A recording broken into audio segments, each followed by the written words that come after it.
Roald Dahl The BFG. Chapter 1 The Witching Hour.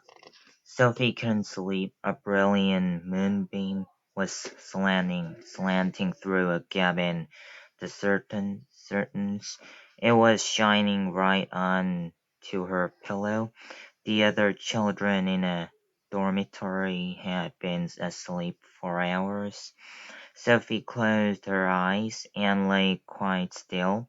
She tried very hard to doze off.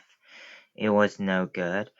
The moonbeam was like a silver blade slicing through the room onto her face.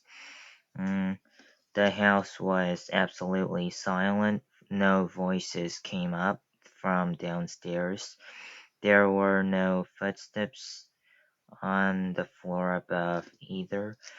The window behind the curtain was wide open, but nobody was walking on the pavement outside. No cars went by on the street.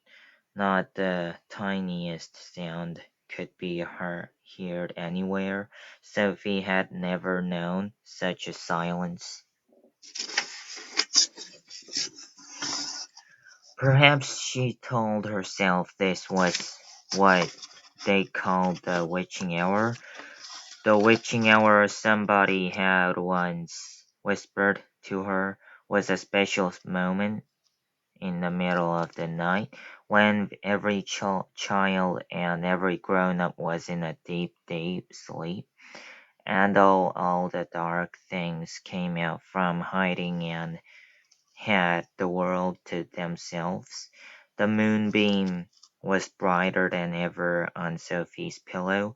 She decided to get out of bed and close the gap in the curtains.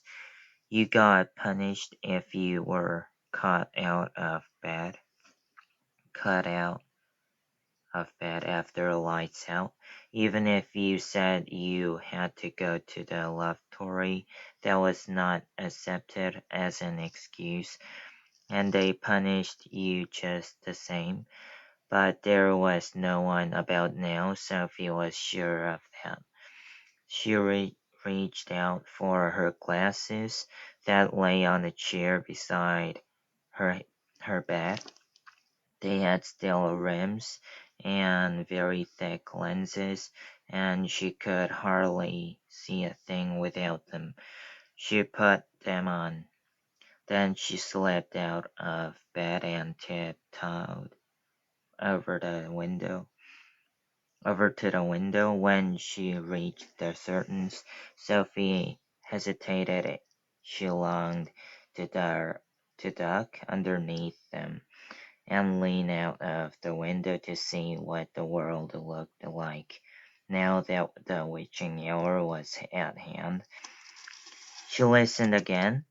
Everywhere it was deathly still.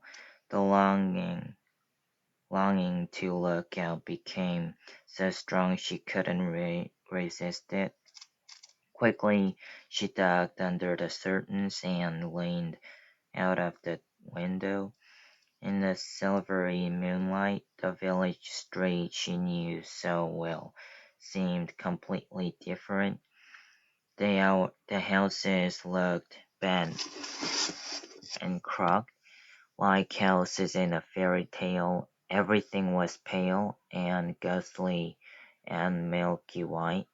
Across the road she could see Mrs. Rains's shop, where he bought buttons and wool and bits of elastic. It didn't look real. There was something dim and misty about that too. Sophie allowed her eye to travel further and further down the street. Suddenly she froze. There was something coming up the street on the opposite side. It was something black, something tall and black, something very tall and very black and very thin.